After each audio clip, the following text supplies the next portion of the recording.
Hello, and welcome to the Scriptures Are Real podcast. This is the podcast where we talk about things that have helped the Scriptures become real to us because we think that helps us draw more power out of them, and we need all the help we can get.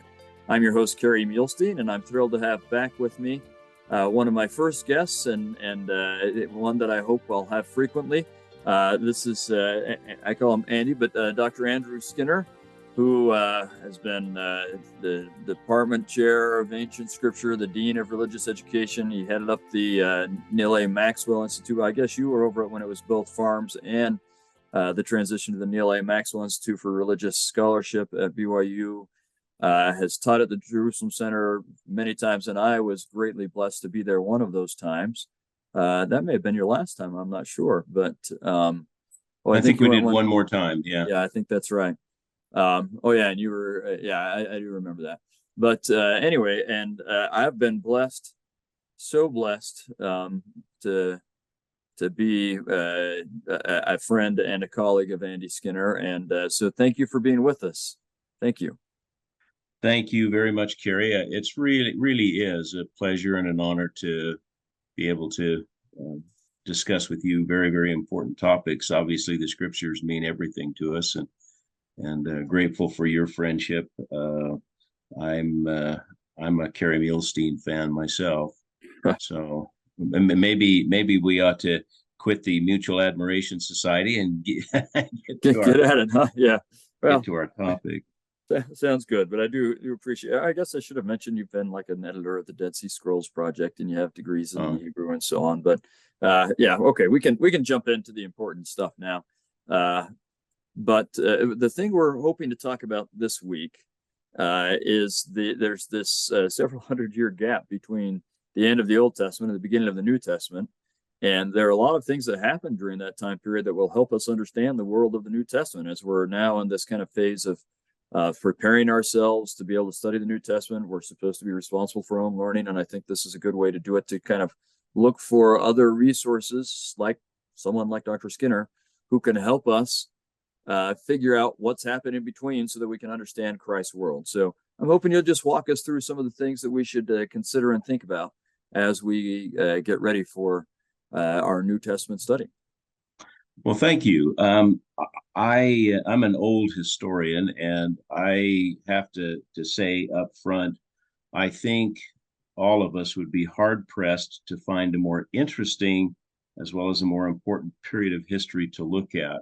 And so we're talking about roughly 400 BC up to 30 AD, maybe a few years beyond that. But that 400-year period is typically called the intertestamental period, the period between the close of the Old Testament and the beginning of the compilation of books that will form the New Testament. It's a critical period to know a little something about because it sets the stage, as you said, for our understanding of the New Testament. It's the period of history that creates the backdrop for the life of Jesus of Nazareth, Jesus the Messiah. It's pivotal that we understand a little bit about the intertestamental period if we want to understand more fully, more deeply, the life of Jesus, our Savior. And it's really a period where we see two fundamental ways of viewing the world come crashing head on into each other. And it's like, sending molecules one direction and sending molecules the other direction, and these super colliders. And when they collide with one another, the byproducts are just truly amazing. Well, that's what happens during this historical period. And let me re-emphasize, if you really want to understand the life of Jesus Christ, you need to have some familiarity with the intertestamental period. And unfortunately, it's a period in some ways that doesn't readily lend itself to self-explanation.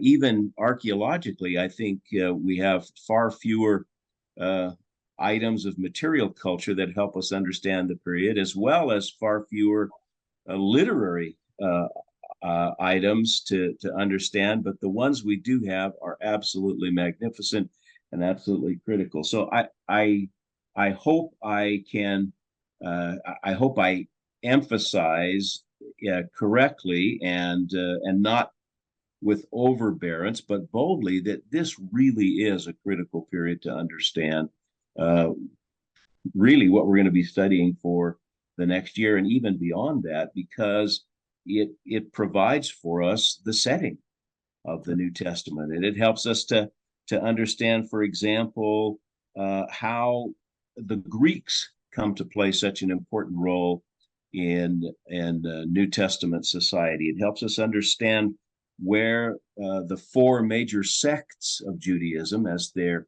described by the historian Josephus, where they come from. It helps us to appreciate the solidification and the development of synagogue Judaism during this period of time.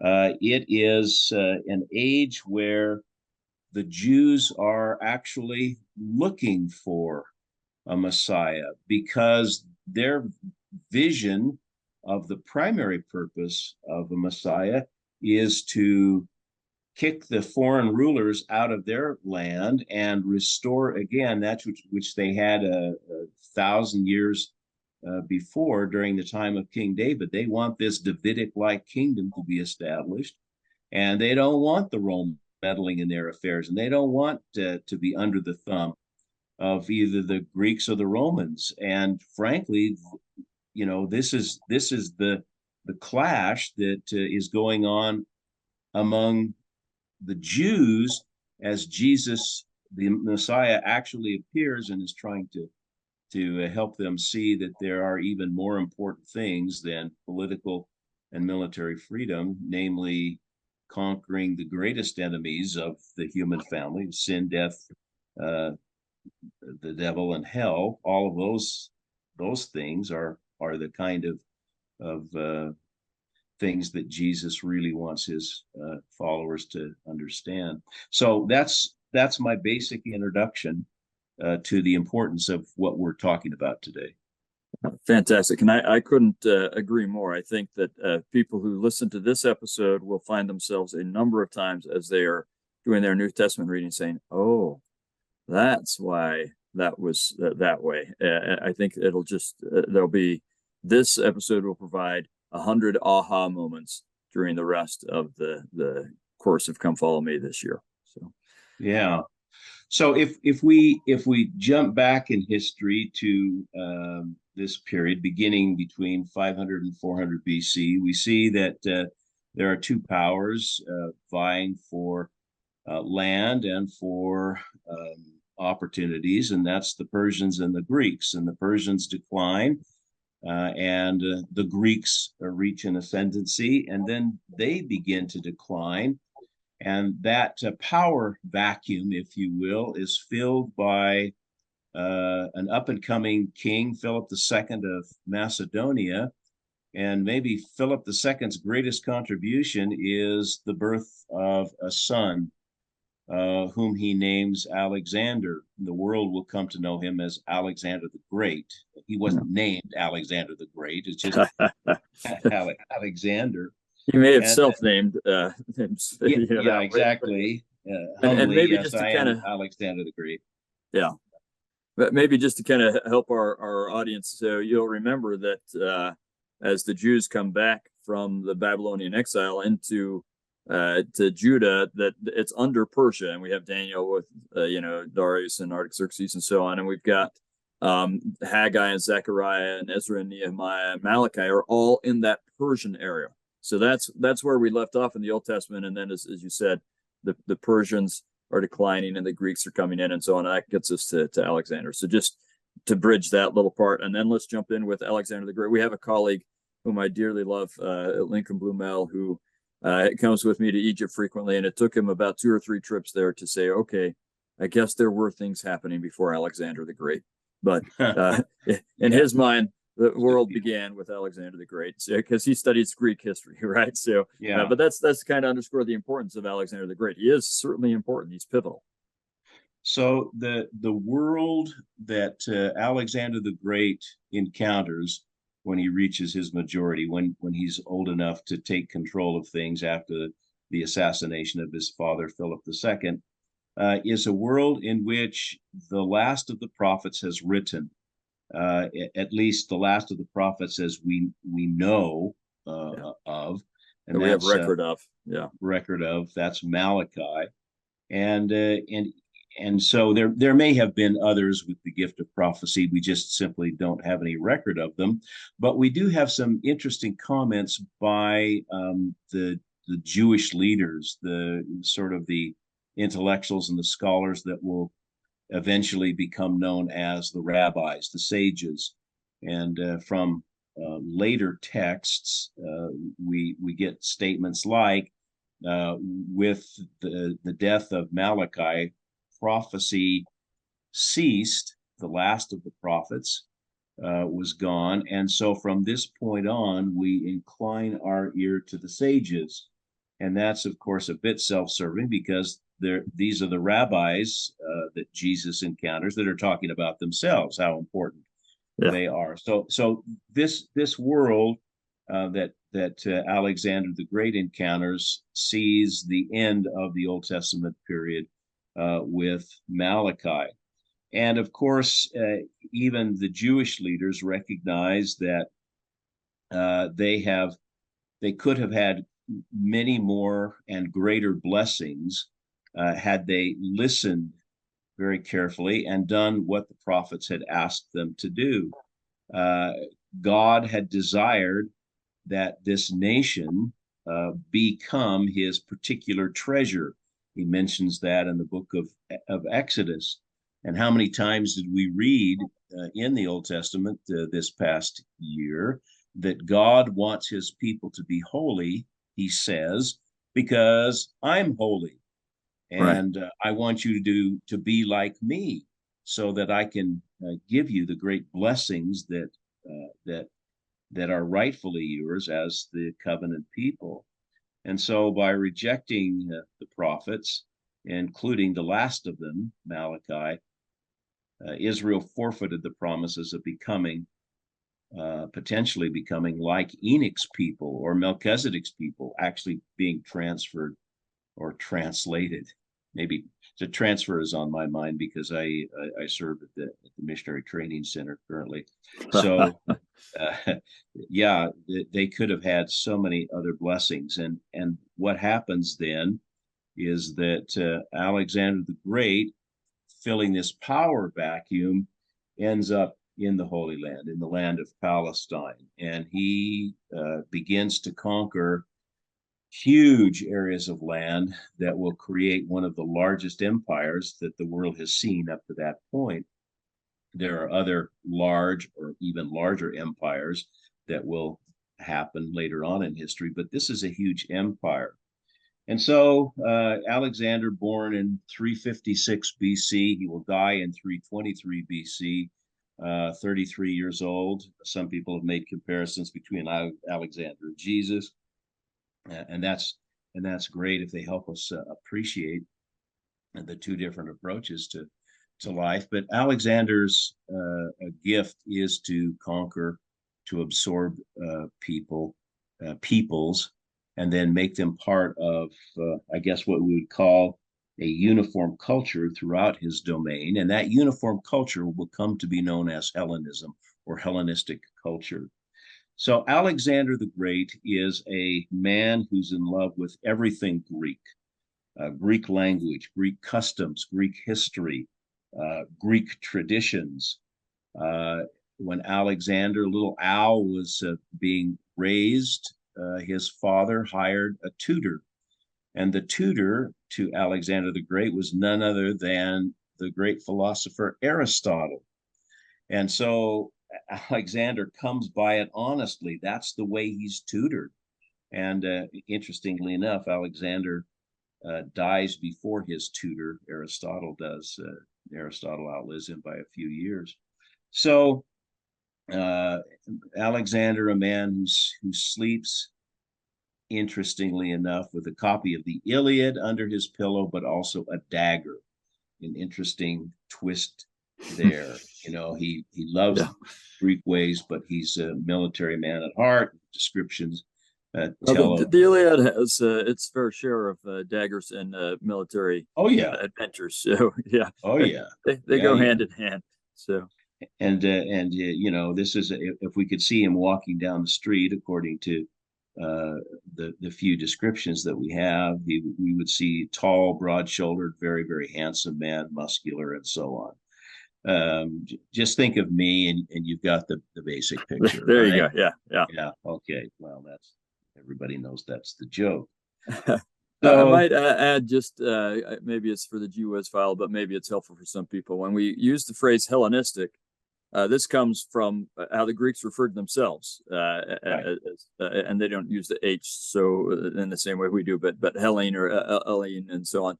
Kind of tied to Helen, but anyway, that's where that phrase comes from. So we say Hellenistic, but they would think of it, although he's Macedonian, which Greeks and Greece proper would not think of as Greece, but certainly Alexander thought of himself Yeah. as Greek. And so when we say Hellenistic, and that is the phrase, and that's the phrase we should use, but he would have understood that as Greek. He's spreading Greek culture or Hellenistic culture. So they're Yeah, the same that's thing. right. Hellenistic and Greek are the same thing.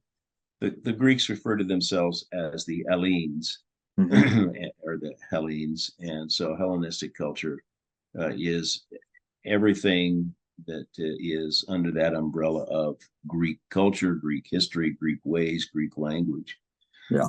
And by 332 BC, Alexander is in the Holy Land. He conquers Gaza, laying waste to a rebellious outpost of the Egyptians, which is kind of interesting. It seems like Gaza has always been a trouble spot from almost time immemorial, certainly from the 11th century in Egypt all the way on down to the modern period, which is a completely different subject. But it is interesting to note that Gaza has always been something of a trouble spot in world history. And so in 332, then Alexander goes to Jerusalem, turns his sights to the capital of the Israelites, now mostly referred to as the Jews.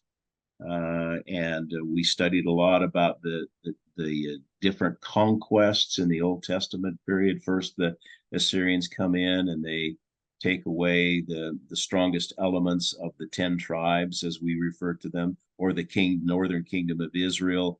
The residue of the people that's left behind then intermarry with people that are imported by the Assyrians, and that gives rise to the Samaritans. So we have those people up in the north. Everybody else centers their attention on Jerusalem and the temple. And I think by this point in history, everybody in that part of the world is simply referred to as a member of Judah, the kingdom of Judah, the land of Judah.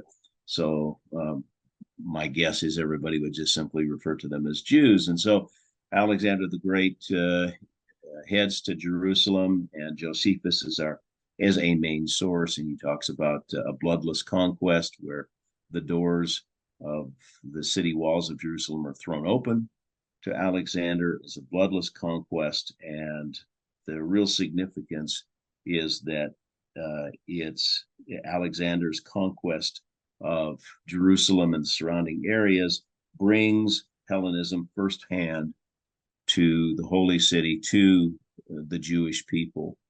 And that lays then the foundation for what will become a point of conflict, but more importantly, a point of contact with Jewish and Greek ways. Alexander goes on to other conquests, and he ends up dying in 323 BC. But the domain that he has carved out, the empire that he's created, then is divided up among 4 of his generals and successors. And just as a point of trivia, these four generals are known in Greek as the Diadochi. The three prominent ones, of course, are the Ptolemies. They are largely given the area of Egypt to control Egypt and Palestine, as it turns out, originally. And then we have the Seleucids. Seleucus was an important general, and he and his followers that come after him are given Syria and Mesopotamia to control. And then the Antigonids are given Macedonia and areas around there. But the two primary ones are the Ptolemies.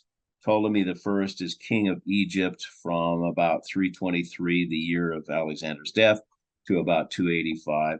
And they will come in contact with the Seleucids, who are in Syria and Mesopotamia, and they start clashing. And this is actually thought by Old Testament scholars to have been prophesied or alluded to in Daniel chapter 7. So if you remember your study of Daniel chapter 7, you read about the four beasts who rise up, and these four beasts are interpreted to be the four generals who get the area of Alexander the Great's conquests. So we now are entering this period where Greek ways become very appealing to a certain element of the Jewish population in Palestine and the Holy Land. But on the other hand, Greek ways, Greek culture become anathema to others who are in Palestine and believe that that's the way that the people of God should be governed, and that they should not, incorporate Greek culture into their lifestyle. I find that a really interesting point, and you can see evidence of it in different communities, Jewish communities from the time period, where some are very much not Greek and some are very Greek. But that's an age-old question that we are having to address in our own lives right now: is how much do we adopt of the culture around us, and how much do we need to eschew that culture? How much do we need to keep it at arm's or further than arm's length as we try to be people of God as our primary culture? How much is the world around us benign to have that culture, and how much is it harmful? Well, thank you, because I think that that's a really critical point for likening the scriptures to ourselves, or likening history to our own circumstances. Points of contact become points of conflict. The Greeks, for example, they're oriented towards this world. The Jews are oriented otherworldly. The Greeks are polytheists. The Jews are monotheists. The Greeks believe that the highest form of virtue is demonstrated or manifested in your devotion to the state, the pursuit of truth, physical beauty. Well, those who are opposed to Hellenistic or Greek culture believe exactly the opposite. The highest form of virtue is submitting to God, the one true God, and to obey his law. The Greeks are, I guess, centered on a democratic kind of political situation. The Jews are a nomocracy or a theocracy. Their circumstance, their civilization is based on law, the Mosaic law. And so, and then there's this idea of what constitutes beauty, and the Greeks love the human form, au naturel, without clothing, and that is not the way that Orthodox Jews, Orthodox religionists want their society to go. And so they don't even want to draw humans or something, as opposed to making the nude human the heightened the height of what you should look at and depict. So the Orthodox religionists begin to view Hellenism as polluting the truth of God's will communicated by Jehovah through revelation found in the holy books, the holy texts, the Bible, as we would refer to it. And the Hellenists, those who believe that not only it's okay, but we should embrace the modern ways of Hellenistic culture. These tensions begin simmering just below the surface. After the death of Ptolemy I in 285, the Jewish community in Palestine had enjoyed favorable conditions under the Ptolemies, but the the Seleucids in Syria begin to make attempts to conquer the Holy Land, and this inaugurates a period of the so-called Syrian Wars. And so for the next 75 years, this strategically important land, which we call the Holy Land, becomes the tramping ground, if you will, of opposing armies, the Seleucids and the Ptolemies, both, patrons of Alexander the Great, but they want this bridge, this land bridge to other areas to be part of their domain. And this then really brings Hellenism crashing headlong into Jewish ways, to Judaism, if we can use that phrase.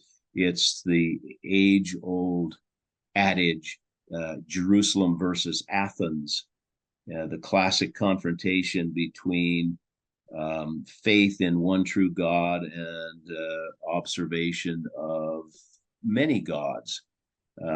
Revelation versus reason, otherworldly versus this worldly.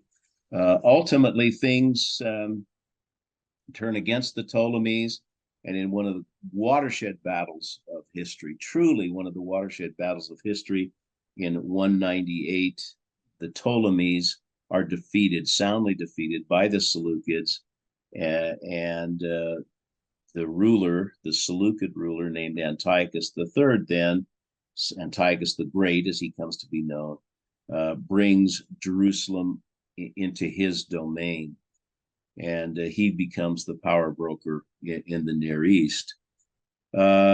Antiochus III is one who will give some autonomy to the Jews living in the Holy Land. One of the most pressing needs of the time is to revive some form of a group of scholars, a group of Orthodox scholars called the Sopharim. We would refer to them as the scribes. And so this group of professionals, they're very religious, but professionally they make their living by copying scriptures and other texts. They help govern the Holy Land under the reign of Antiochus III. And this governing council of elders, if you will, called in Greek the Gerousia, the assembly, was established to help the Aaronic high priest govern, in some way self-govern this area because of the freedom that Antiochus III gives to them.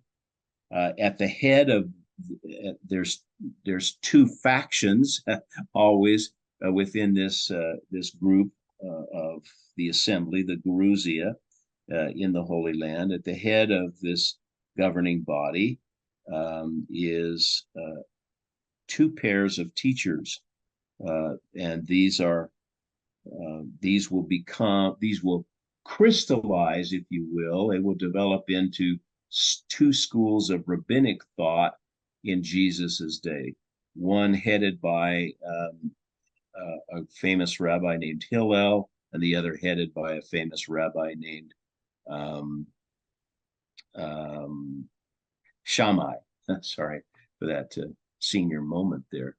But the important point is to see that that things continue to develop and they have some autonomy under this first important Seleucid ruler. So the Ptolemies are out, the Seleucids are in, and we have the formal head of politics and religion vested in the Jewish high priest, with the assistance of this assembly, and the assembly, having two different primary viewpoints, one headed by a more liberal school and one headed by a more, I guess you'd call it, conservative school. Well, as time passes, things deteriorate, and Antiochus III's successor, Antiochus IV, sometimes referred to as Antiochus Epiphanes, Epiphany meaning in Greek, God manifest.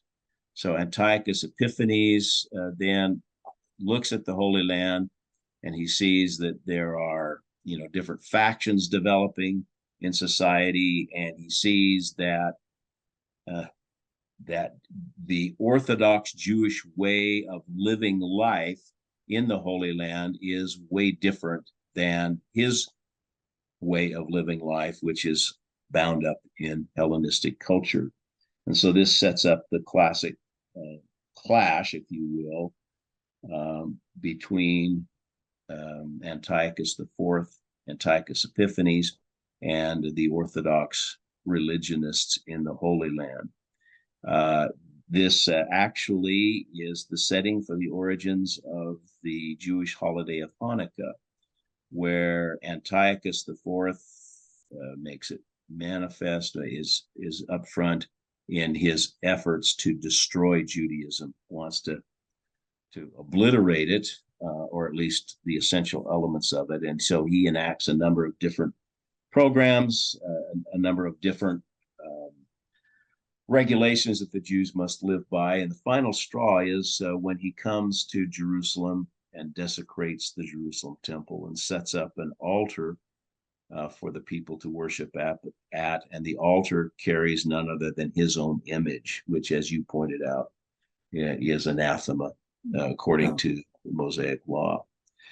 And so we've got essentially a war breaking out, and one beginning in 175, and then it reaches its apex in 168 when the Jerusalem temple is desecrated, and enter our heroes, a family known as the family of the Hasmonim, or the Hasmonians, and they're headed by a priest who lives in a town called Modein, actually a big sprawling town now, in about 20 miles north west of Jerusalem. And he is a priest, and he has 5 sons.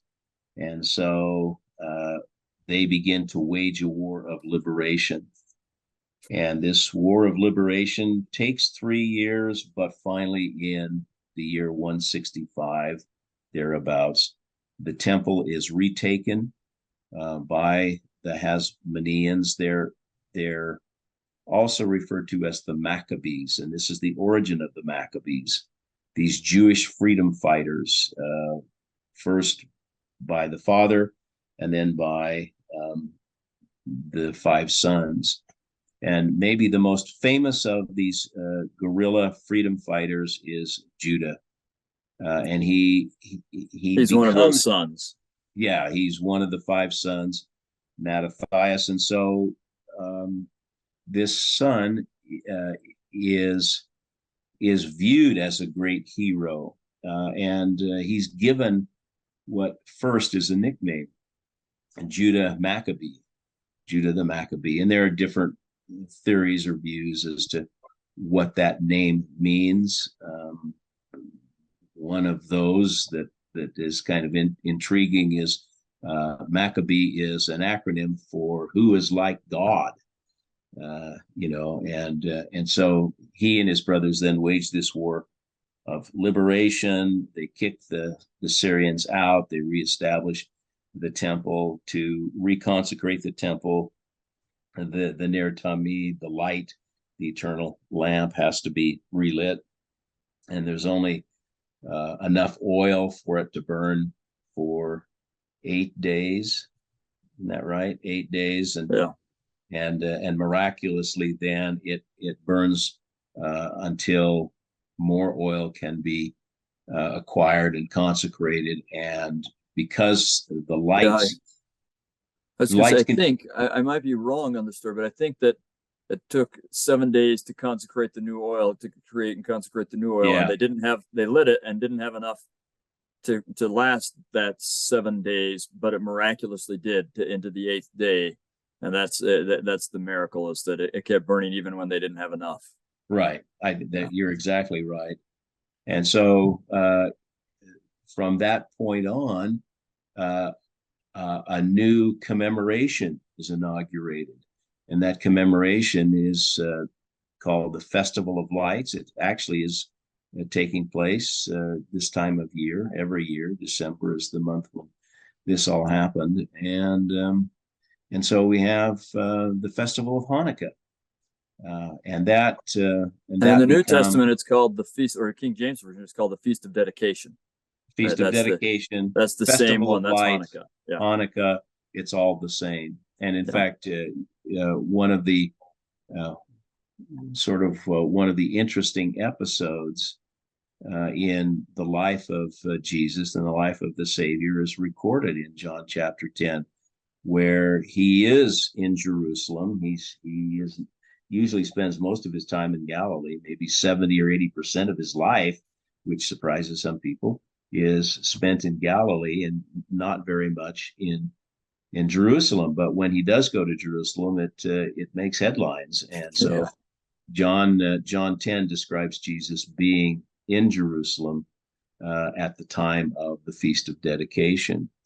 Interestingly enough, it's during that time that Jesus, it seems to me, quite clearly articulates the doctrine of theosis, the doctrine of becoming like gods. He quotes the Psalms.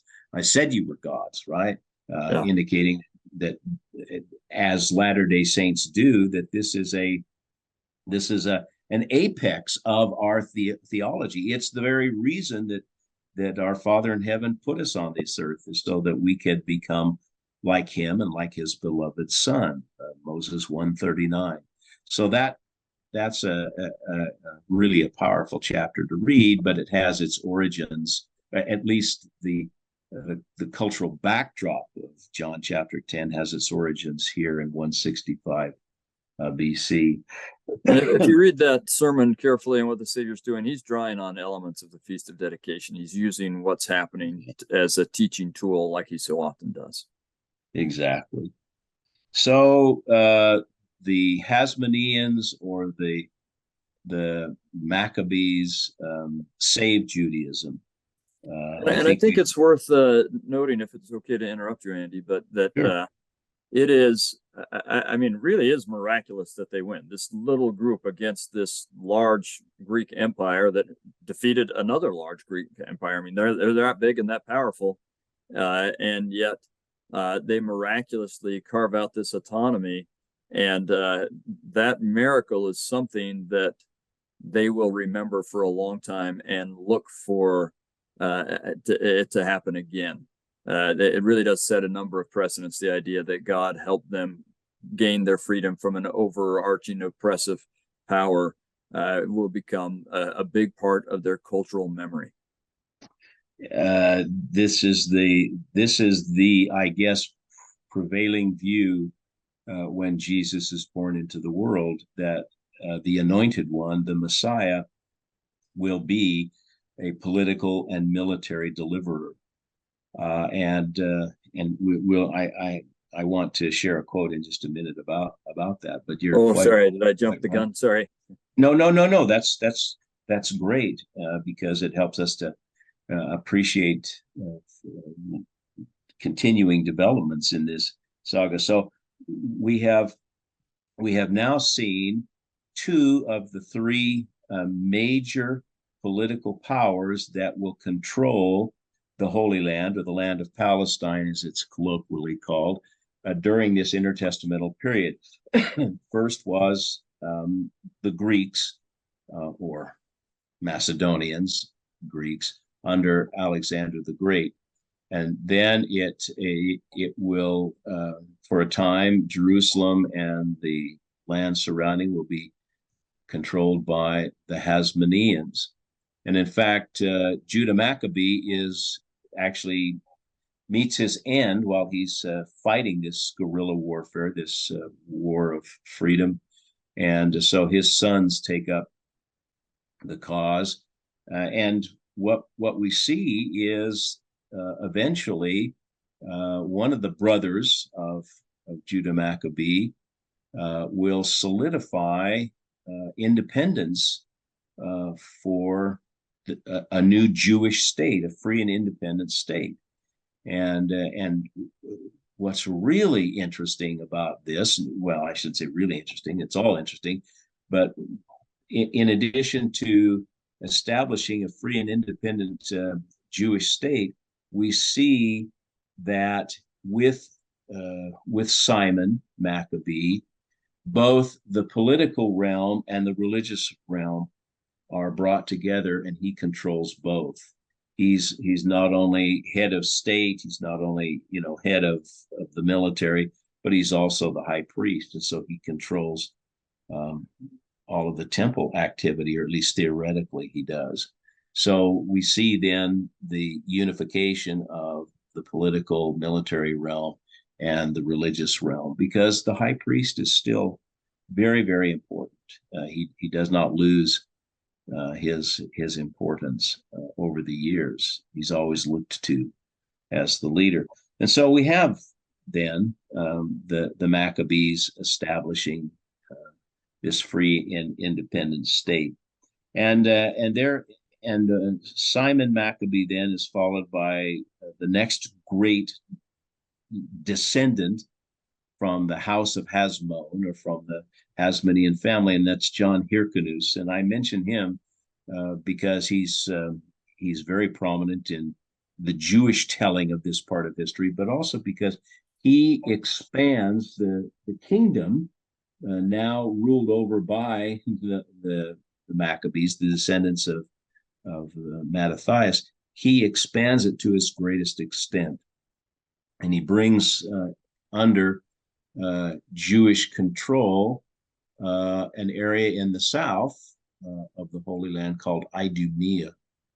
And Idumea will be important in just a few short years, because that's the place where King Herod hails from. And we'll get to that in just a moment. I wanted to mention the fact that the group who are very favorably disposed towards Hellenism splinter off from the group that is opposed to Hellenism. And in this splintering, we begin to see the formation of what will become known as the four major sects of Judaism. Those that are adamantly opposed to Hellenistic culture begin to distance themselves from the Maccabees. Curiously enough, it's the Maccabees that bring about this new independent state. But the Maccabees begin to themselves slowly, bit by bit, embrace Hellenistic culture. And this is, the Jews this group of Jews who've always been opposed to Hellenism. They start distancing themselves from the Maccabees.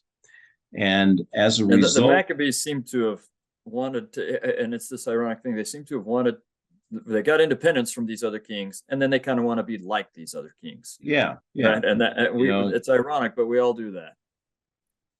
You sort of oppose, the Maccabees oppose Hellenism, and then they move to a position of tolerating Hellenism, and then they seem to move to a posture of embracing, if not wholeheartedly, certainly in some important ways, embracing Hellenism. Well, this group of anti-Hellenists in Judaism that's coalesced pretty well eventually become to be known as the Parushim, from the Hebrew parash, which means to separate, you know. And so they are the separatists, and they eventually become the Pharisees. That's the word Pharisee derives from the Parushim of this period. So this is an absolutely critical development. One of the four major, if not the major sect in Judaism during this period.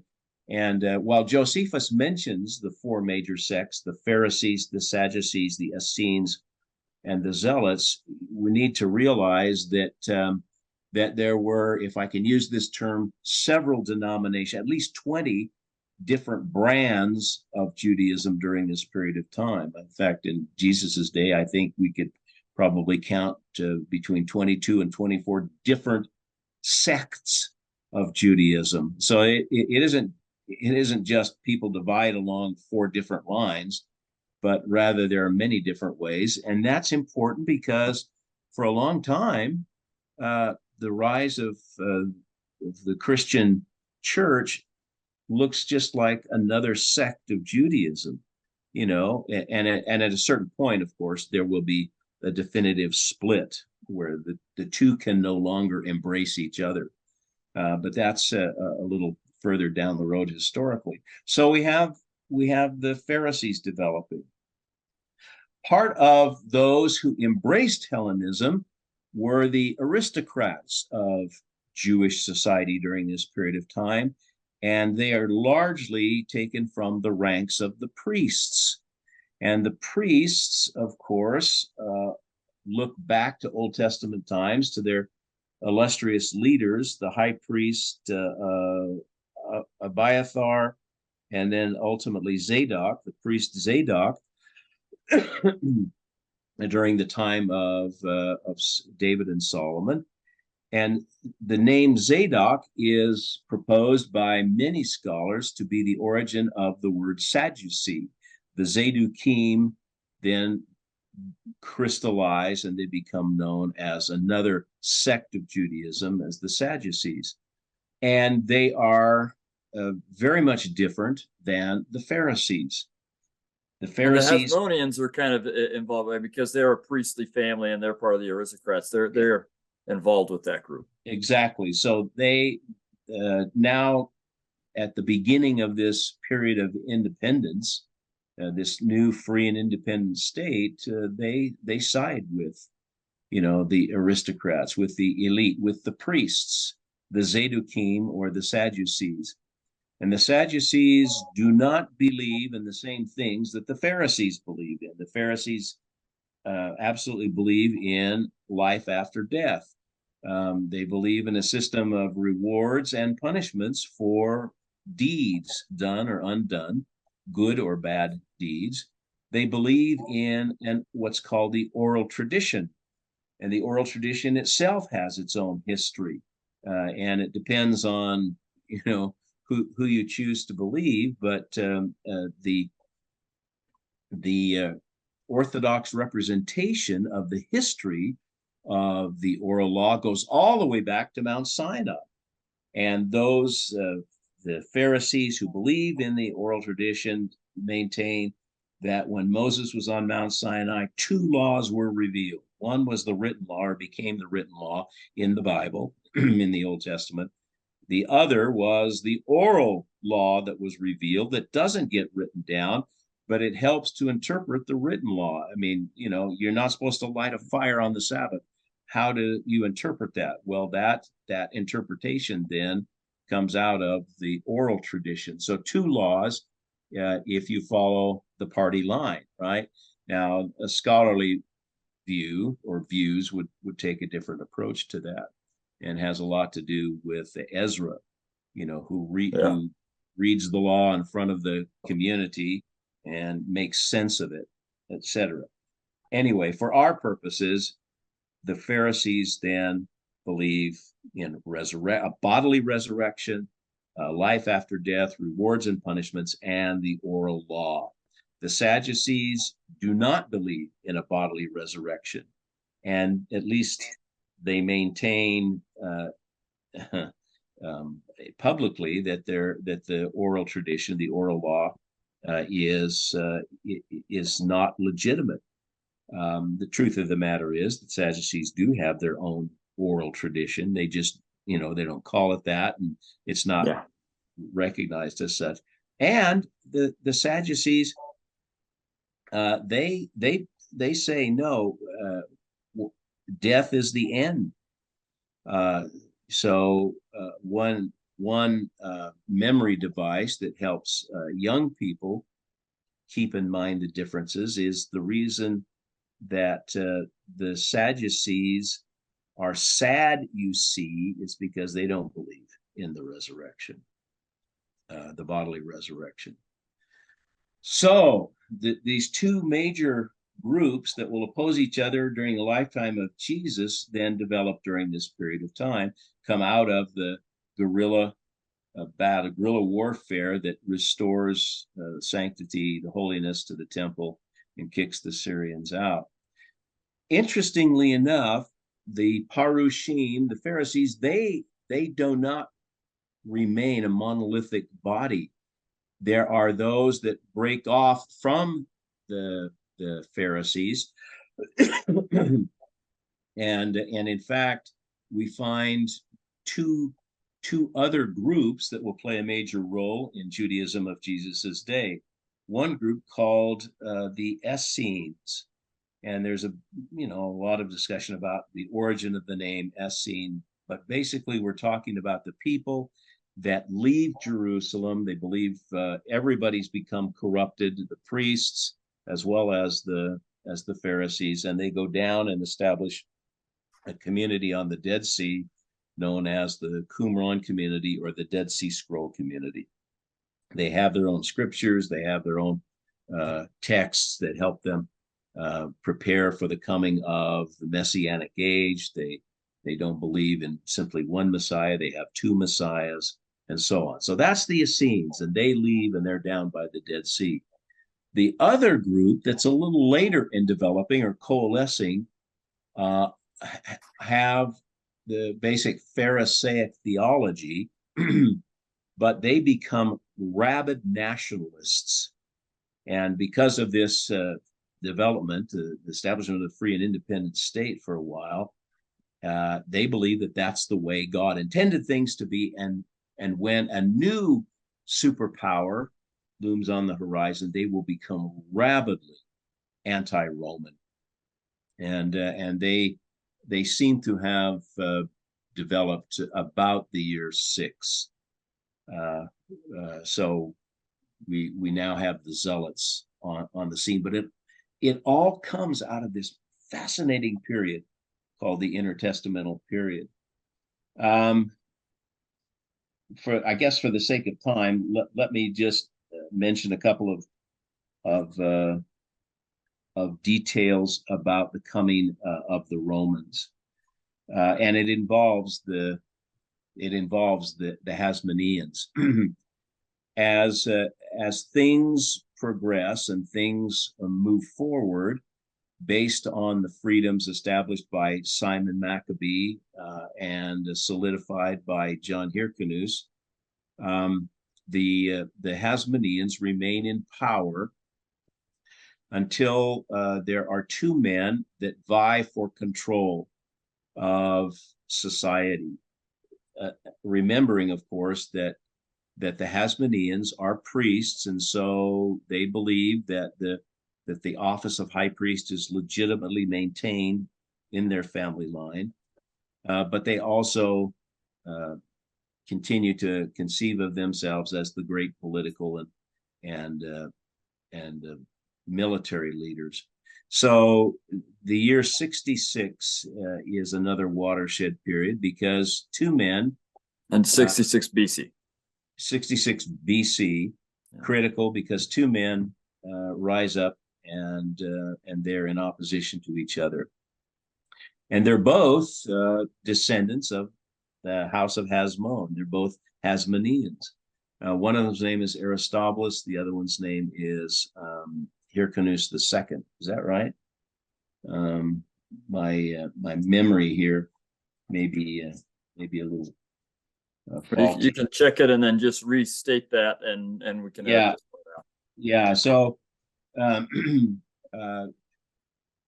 Hyrcanus II is supported by a man named Antipater, the father of the future Herod the Great. It's almost like you need a program: who's on first, who's on second during this period. So Hyrcanus II is supported by a powerful and influential person who has come to the attention of the Romans, particularly Julius Caesar. Unfortunately, Hyrcanus is a weak and incompetent ruler. And those that support him know that, but they can see that they will have a chance to assert their own agenda if they support Hyrcanus because he is weak and incompetent. Make a long story short, civil war breaks out. And the Romans, who are looking very carefully at this, decide that they need to intervene.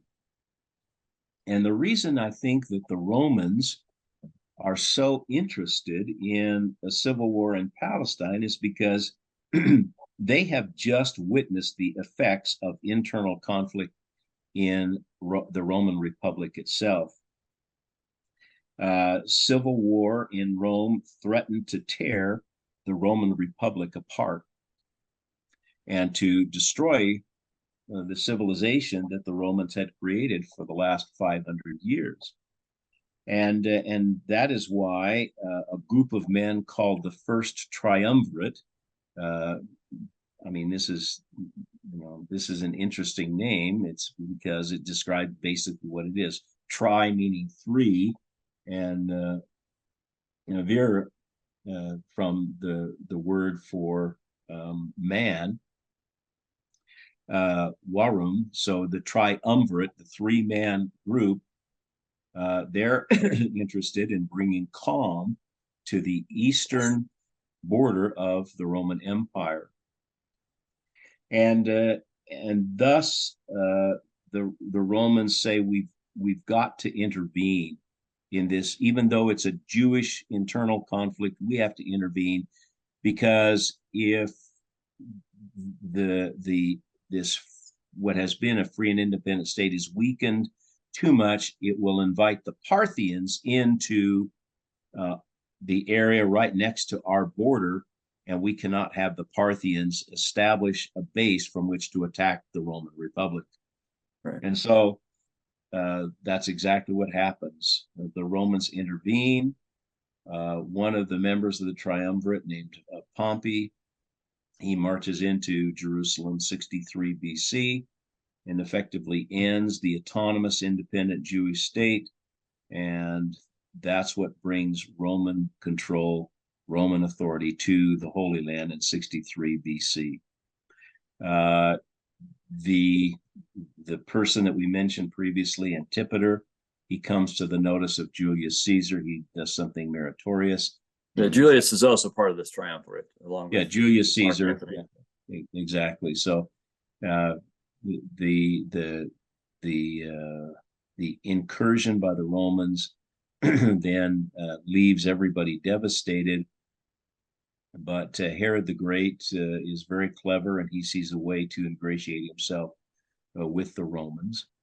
And by 37 BC, he has managed to get Mark Antony to appoint him as nominal head of a Jewish government,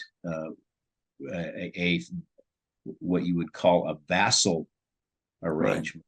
Right. Or a client king is another phrase. Client king. Yeah. And so we have Herod the Great being established as a ruler over the Jews. But the story doesn't end there, because Mark Antony runs afoul of another powerful ruler named Octavian. And Octavian is the great grandnephew of Julius Caesar. And we don't need to go into all the details, but basically, Mark Antony it finds himself in opposition to Octavian, and the two then begin an internal conflict, a Roman internal conflict. The Battle of Actium, 31 or 30 BC, then sees Octavian come off conqueror. Mark Antony, who has been having a liaison with Cleopatra in Egypt, they commit suicide, and this leaves Octavian then pretty much the sole ruler of the old Roman Republic. And the fact that he is smart, he is more than smart, he's clever, he is a great strategist, but he also recognizes that the old system of the Republic won't work. And what he does is he takes control of the Republic, but then marches into the Senate, the Roman Senate, and makes it seem like he's giving back power, that he is one among equal. And this has the effect then of the Senate confirming him as first citizen and as the august one, and hence he is also known by the name of Caesar Augustus. And he will officially become head of the Imperium in 27 BC. Essentially, he becomes emperor, if you will, in 27 BC, and he'll rule up to 14 AD. So that critical period, which sees the birth of John the Baptist as the forerunner and the birth of Jesus as the Messiah, their early years play out under the authority of Caesar Augustus. Caesar Augustus, or Octavian, then is replaced by a series of venal, greedy, incompetent, and in one case, I think, truly mentally ill rulers, and one that is viewed kind of with great, not empathy. He's viewed as a pathetic figure, and so he meets his end, and that's of course Claudius. Caligula is the one that's just absolutely nuts. Although I think Tiberius has his fair share of some. Yeah, Tiberius has some serious moral problems, you know. Yeah. And I think he's the one that follows Octavian. Well. But Caligula, he's nuts. He's the one that invites his favorite horse to dine at the royal table and makes him a leader in Roman government. Anyway, all of that is to say that out of this period where Hellenism crashes headlong into Orthodox Israelite / Jewish beliefs, comes the developments that form the backdrop for the ministry of John the Baptist and Jesus of Nazareth. And we then see further developments articulated in the New Testament about the antagonism between the Pharisees and the Sadducees. Paul describes that, his experience with them in the Roman Senate. For a while, the Sadducees predominate. The head of the Jewish group that we first mentioned, the Gerousia, evolves into what's known as the Sanhedrin, Synedrion, those that gather to direct the affairs of the Jewish people. This is the period when the synagogue increases in importance in society, and when the temple is destroyed in 70 AD, it's the synagogue that provides the gathering place for those that have survived the first Roman war, or first Jewish Roman war in 66 AD. So all of that, then, part of this incredibly complex but enormously interesting period that helps us to appreciate the life of Jesus of Nazareth. So that's my very brief. It doesn't sound very brief, but it is a brief introduction to this period, because there are so many other side canyons that one could look at. And if I were a young and budding historian, I think I would encourage, well, if I were mentoring young budding historians, I would encourage them to look at this period. It does take some preparation. You have to know some languages: Greek and Hebrew, Aramaic, Latin, but it is such a rewarding period. Plus the fact that you get to study the life of Jesus and how he interacts with all of these different historical threads and groups of people that develop not very many years ahead of him. Wow. That's fascinating. I think it is just what we needed this week, and will pay dividends throughout the entire year. Just wonderful, fascinating stuff. And as you said, it takes a while, and yet you could do a semester on this. So it's brief compared to what would really do it justice, but really a helpful synopsis. And I hope, I think people, if they'll try and remember even just a part of this, that they'll find lots of aha moments ahead of them. So thank you so much, Andy. Thank you. And thanks for keeping us on track with the details that are at your disposal. I think our audience will be greatly rewarded by listening. No, I hope so as well. So bless you and bless our entire audience. We believe that this really can help the New Testament come to life for us in the life of our Savior, and what could be better than that. So thank you, and we hope you just have a wonderful holiday season.